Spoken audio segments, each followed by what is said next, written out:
Today on the show, I've got Armen Najarian. He's the Chief Marketing Officer at Sift, a fraud prevention company.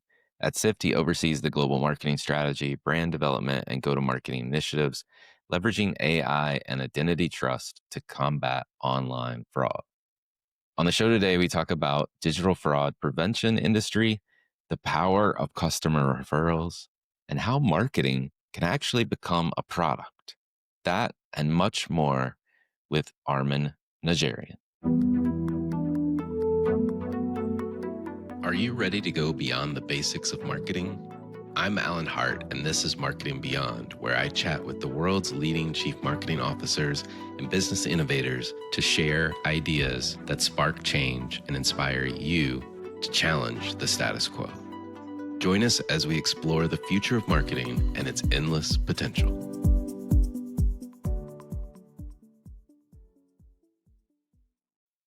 Well, Armen, welcome to the show. Thank you. Really appreciate you having me on your show. I'm excited too about the conversation. But before we get into the business, I hear you found some sort of magical remote spot recently where you were able to disconnect. And I'd love to hear more about it. Yeah. So I did. And I grew up, the context is I grew up in New England and I've been living on the West Coast for many, many years. But my college roommate who has family property at the easternmost tip of Maine, a little town called Lubec, literally on the Canadian border. For years, he's been telling me, you got to come up, you got to come up, you got to come up. So finally I put a stake in the ground, said, we're going to go up. It's a 6 to 7 hour drive from Boston. And I've never been past Portland, Maine, which is a 2 hour drive. So getting to Lubec it's a very remote spot in the country. And the closest big city is in fact Portland, which is 5 hours away. As we progressively got past Portland, it just felt like another world. And finally, when we got to Lubec, it was as if we were on a different planet. It's a fishing town on the ocean. And that is, the economy there. And the world of technology, which I've lived in, is pretty absent, right? As far as like people who make a living out of that, except my friend who happens to be a recruiter in the high tech space and runs a bison farm there. So he's got this duality. But being there, to answer your question, like being that remote for a few days is really unlike anything I've had. It was like ultimate quiet, surrounded by the ocean, being in a farming environment. It was a very cool way to disconnect. I love it. I love it. And I don't think I've ever met somebody that knows a bison farmer. So, or so, you've done two things. One, illustrate somewhere I can go to completely disconnect, and two, somebody I know that might know somebody that raises bison. That's amazing. It's first, yes. And that's the only one I know, to be clear. Yes. Yeah. Well, I mean, from trekking through Maine in the easternmost point of the U.S., let's talk about your career. You are now the CMO at Sift, but where did you get your start, and what were some of the stops along the way, if you don't mind? Yeah. So kind of a non-traditional background. I like literally studied accounting as an undergrad, never worked a day as an accountant, became an entrepreneur and started up a coffee shop. Actually had my very first exit. Started up, it was a family business. We started up. Several years later, we sold it. They wanted that location. So we had a nice Wow. little exit there. And then after business school, I went into at the time, traditional consumer packaged goods, brand management, marketing. I was a brand manager and associate brand manager with Conagra Foods on the Wesson cooking oil line and the La Choy and Chungking ethnic food lines. And so Mm. that was cool. It was a great foundation. You actually own a P&L and you run it there. But this was around the time of the dot-com boom, and all my cool friends were making their way in the world of technology, moving up to Silicon Valley from Los Angeles, which is where I was living. And I felt like I needed to make the move. And so I made the move into technology. So it's been effectively 20 plus years in marketing roles and now marketing leadership roles in the B2B technology space, living in Silicon Valley for 20 plus years. It's been an amazing journey, and I wouldn't have changed anything about it. Well, what brought you to Sift most recently? Very interesting question. So my first CMO role, which I began almost to the day, literally 10 years ago, as I came out of IBM. I was at IBM through an acquisition, waiting for that first really great CMO opportunity. And it was a company called Threat Metrics in the fraud prevention space, digital fraud prevention space. And I've stayed in this sector for 10 years is the punchline here. This is my fourth role. It's Right. a close-knit community, and it's a community I love and have a personal affinity for, just based on some life experiences that I've had. Well, let's talk about Sift, and then I want to come back to this 10 years in the same industry in a minute. Tell me a little bit about Sift. What's the size, scope of the business today, et cetera?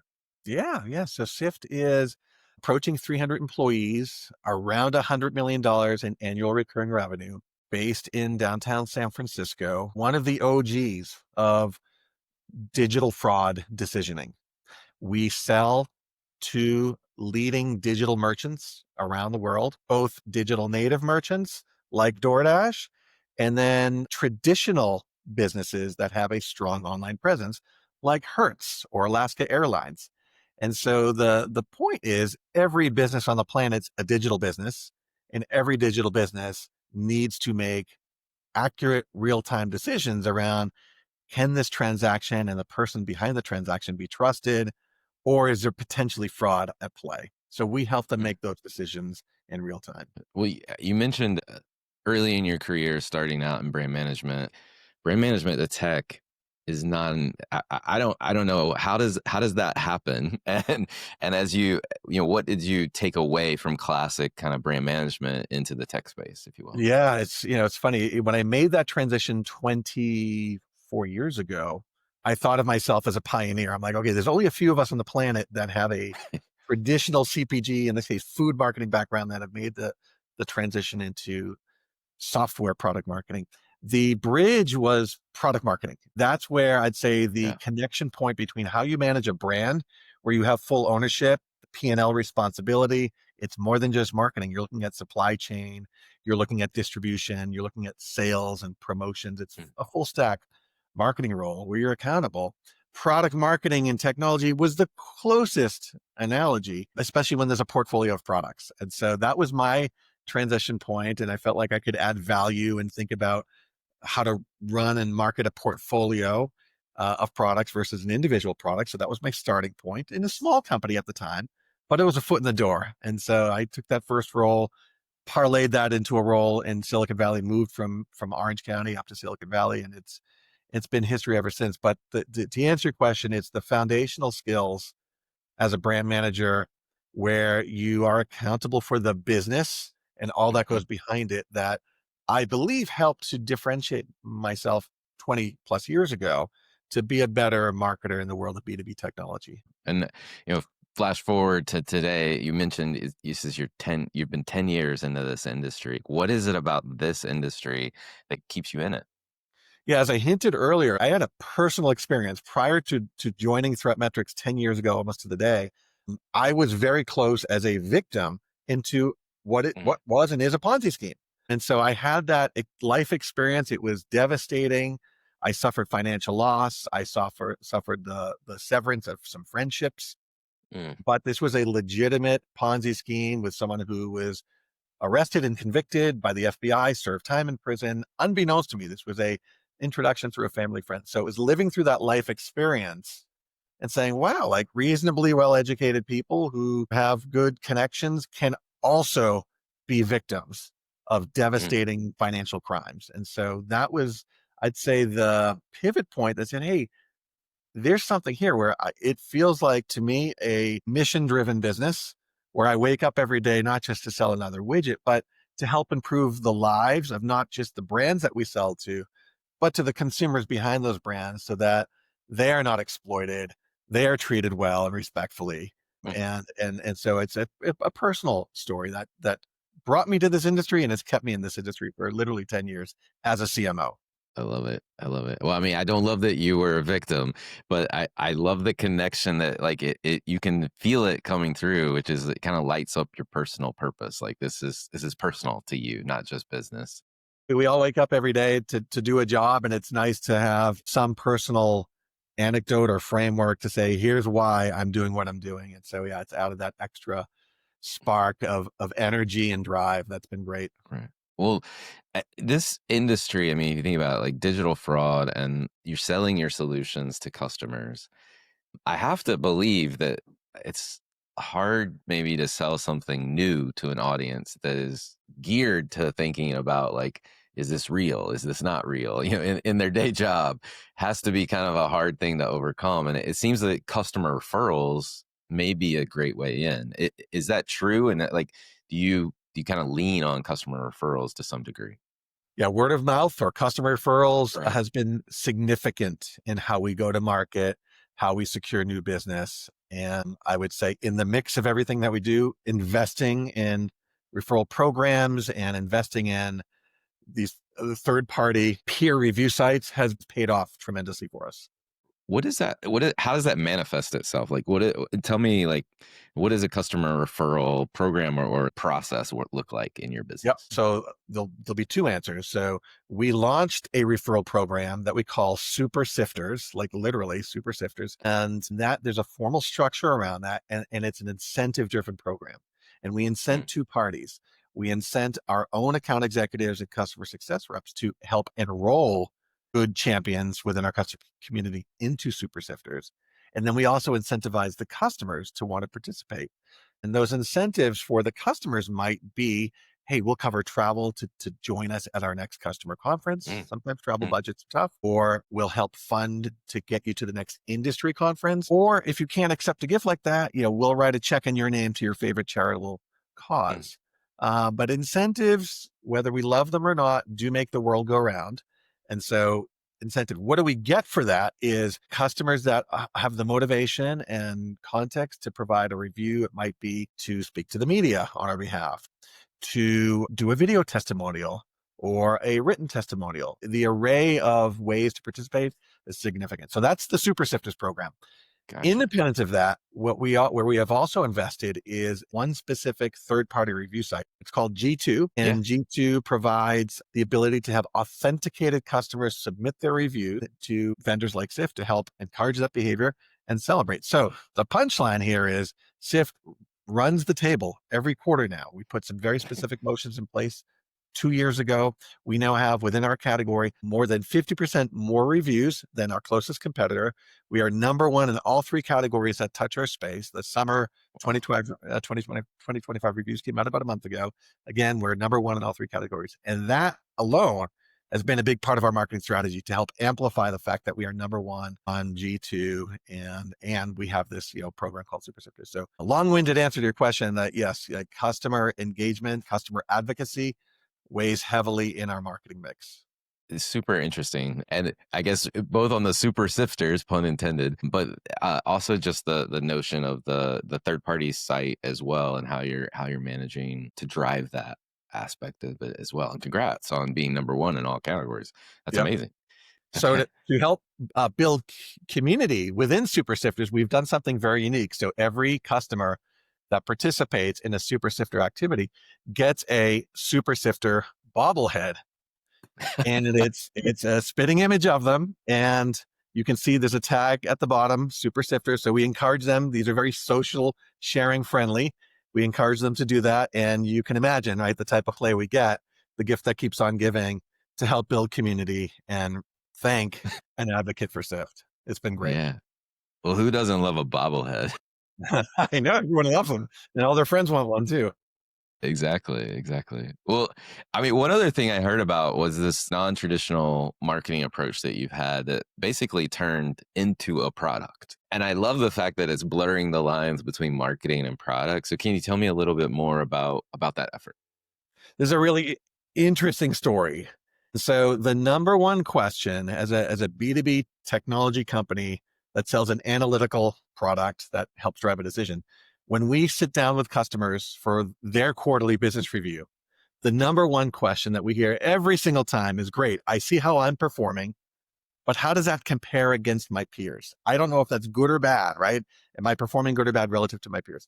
And so what we would do is we would take that question after the QBR, we would go back, we would analyze it against our global data set and slice it and dice it by industry or geography or use case, and then come back a week or two later. And we finally got the answer to the customer, but it was almost too little too late. They want to know right then and now.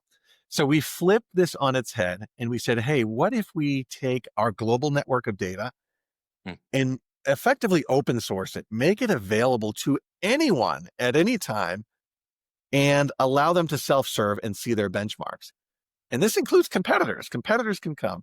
And so we launched what's called FIBR. And I'll do a very, very quick show and tell here just to reinforce it. So I'm going to share my screen here. We launched FIBR, which stands for Fraud Industry Benchmarking Resource, 2 years ago. It'll be 2 years in October. FIBR has since become the number one demand generation driver for Sift as far as content experience goes. And what this is a self-service experience on sift.com. So sift.com/FIBR gets you here. And we've released 3 categories of insights. But let's just say you want to learn more about how does your performance in payment fraud authentication compare against your peers. You can select the payment fraud category. Then you can go down and filter. Let's just say, let's look in the restaurant ordering space where we do a lot of business. Okay, so we're going to filter the database by restaurant ordering for payment fraud. And what we're looking in this first chart here is the payment fraud attack rate. So of all the transactions that are being scored, what percentage of those are in fact fraudulent? The dashed line is the global network. We can see in the second quarter of this year, 3.5% of all transactions in the restaurant ordering space were deemed to be fraudulent for payments. Whereas in this category of restaurant ordering, 4.3%. As a category, it's over-indexing on payment Right. fraud. When we now share how your performance is doing as a Sift customer, you have some context here to say, okay, is that good or bad? And you can go and reference this all the time. Now, this was step one to introduce FIBR on Sift.com. The ultimate manifestation of FIBR was when we brought FIBR into the Sift product. We call the Sift console. And we brought it right into the analytical dashboard and reporting so that customers didn't have to swivel seat between screens. They could see the benchmarks as they're making decisions. And so to your point, like this is an example where we innovated in marketing. This was a marketing driven initiative that has then transcended into the product organization and is now a core part of our product experience. The funny thing is the product manager, the PM for FIBR, is my VP of corporate marketing. He literally spearheads it. He has a roadmap. He has a cross-functional team, including a developer, to continue to drive this forward. So it's a really remarkable story. It's really nice too to see, to your point, everyone wants to know where they stand, and you're giving them that, but now you're also building it into the product to make it a part of the experience. I think there's other marketers listening to this interview probably that are going to be like, I wonder how I can take my marketing tactics, information that I'm putting out in the world, and how do I build that into the experience of experiencing my product as well.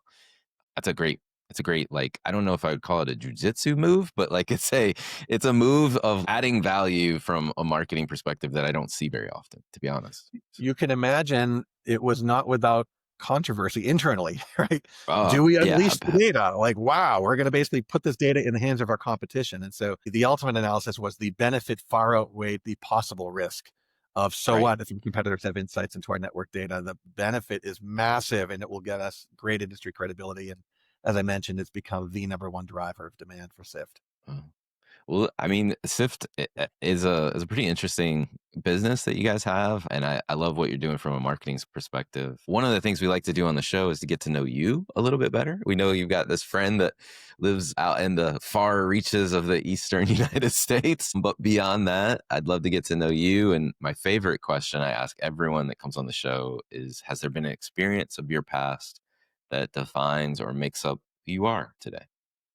One personal anecdote I'll share is I grew up as a slalom and giant slalom racer. I raced all throughout high school and into Wow. college as a D1 sport. I was on skis for 55 plus days per year, training and then racing every weekend around New England. And so and since that point in time, I've backed off almost to zero my skiing. I think I burnt myself out. In fact, I went skiing for the first time in 3 years just this past winter. So it's been a tale of two cities with that part of my life. As far as an experience in my background that's defined who I am as a marketer, I think the one experience which I hinted at earlier is after graduating from college with a degree in accounting, I instantly became an entrepreneur. Hmm. Now, part of the reason for that is at the time, like the economy was terrible. And fortunately, it worked out this way where I couldn't get a job as an accountant, to be on a CPA track. But, necessity being the mother of invention, went into business with another member of my family. and we started up this gourmet coffee shop and cafe, single unit location, in a prime location in the greater Boston area where I grew up in my hometown. For those that know Waltham, Massachusetts, it's the technology hub. It's the Silicon Yeah. Valley of the East.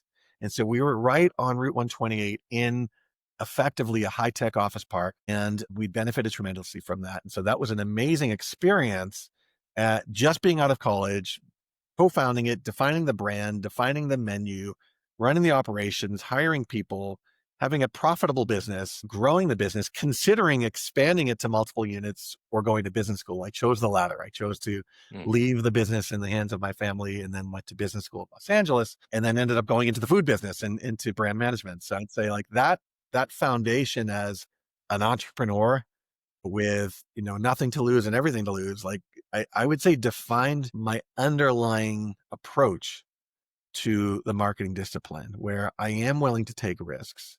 Like you saw with FIBR, Right. I am willing to be unconventional. I do look at my business holistically, not just the function of marketing, but I try to really understand the other aspects surrounding the marketing function, including finance, Mm. including operations, including legal and risk, and to consider all of that when making decisions. So I would say that that's been a defining experience for me.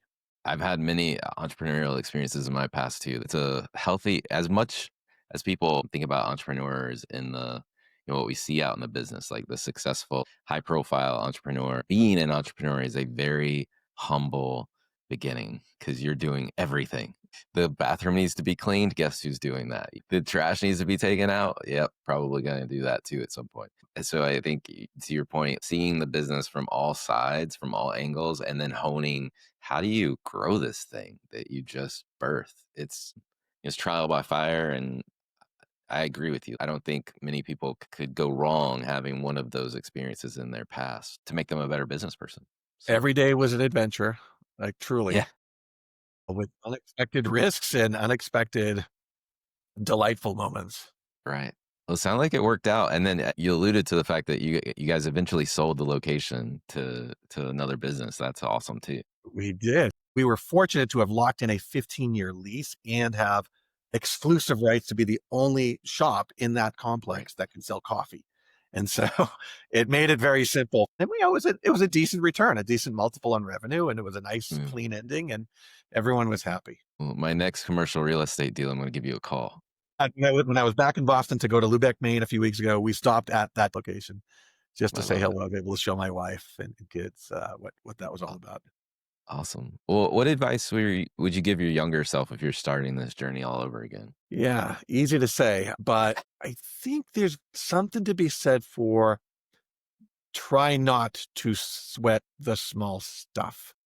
Mm. It's easy to do that, especially if you're, can be high strung at times, which I can be, reacting to every little signal along the way when ultimately some of those little signals are noise Mm. versus being able to step back and really focus on the ultimate goal that you're trying to achieve, right? Launch this new product, drive new distribution here, become the number one recognized category leader. It makes it a little bit easier to not overreact.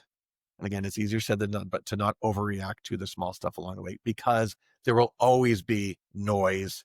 There will always be contradictory bits of information that Yeah. that can throw you off or maybe even discourage you Mm. from staying true to your mission. But more often than not, having a plan in place and context and a team surrounding you, more often than not, you can achieve your goals despite the fact that there may be some contradictory information and some Mm. scares along the way.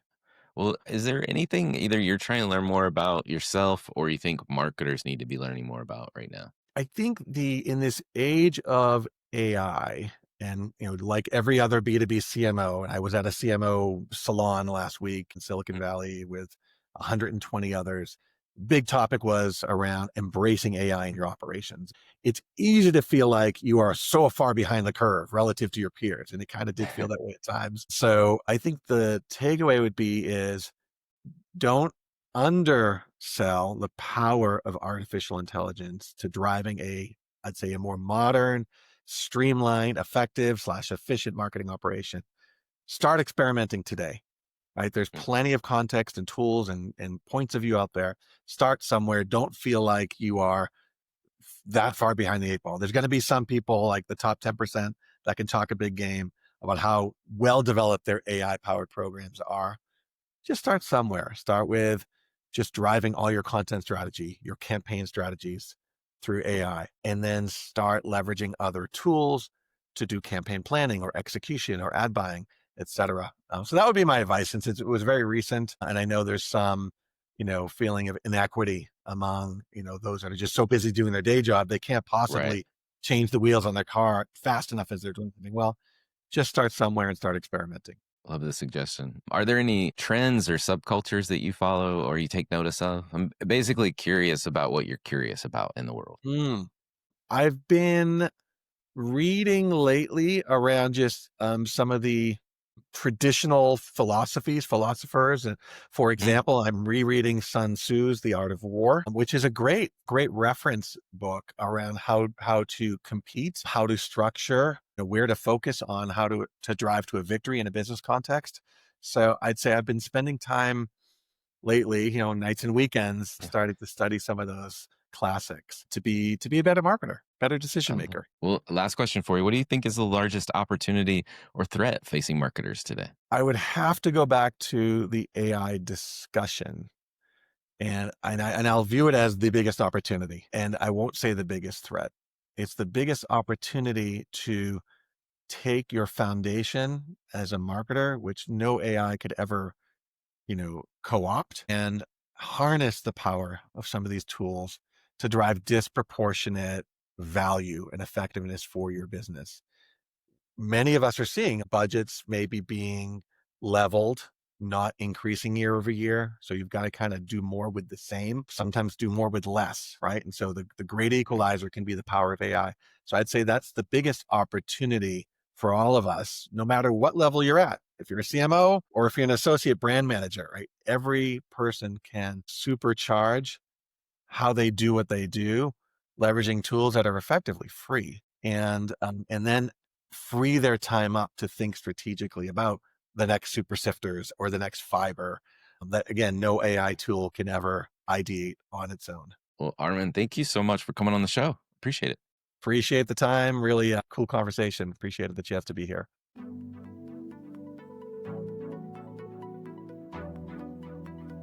Hi, it's Alan again. Marketing Beyond is a Deloitte digital podcast. It's created and hosted by me, Alan Hart, and produced by Sam Robertson. We have even more cutting-edge marketing insights headed your way. Be sure to subscribe to our channel to stay up to date with our latest episodes. I love hearing from listeners. Share your thoughts about the episode, the topic covered, or the show by commenting on this video or emailing me at marketingbeyond@deloitte.com. If you're interested in more conversations with industry visionaries, we invite you to explore other Deloitte Digital podcasts at deloittedigital.com/US/podcast. There you'll find the Marketing Beyond webpage with complete show notes and links to what we discussed in the episode today. I'm Alan Hart, and this is Marketing Beyond.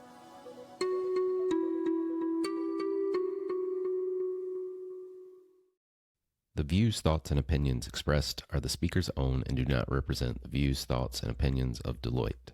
The material and information presented here is for general information purposes only and does not imply endorsement or opposition to any specific company, product, or service.